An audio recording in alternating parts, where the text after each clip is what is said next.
Hi guys, today we're gonna make Tanghulu. So these are the ingredients. 1 cup of sugar, half cup of water. And also, you can do any fruits you like. For me, I did strawberry and grape. So our next step is we're gonna boil the sugar and water. Okay, our sugar is already ready and it have to be yellow color. And now we're gonna dip the Tanghulu in the water and put it to the ice and wait for 5 minutes.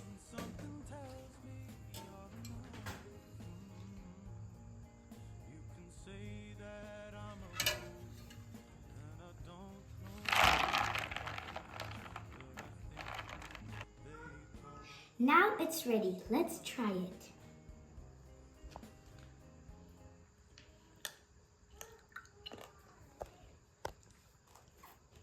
Delicious.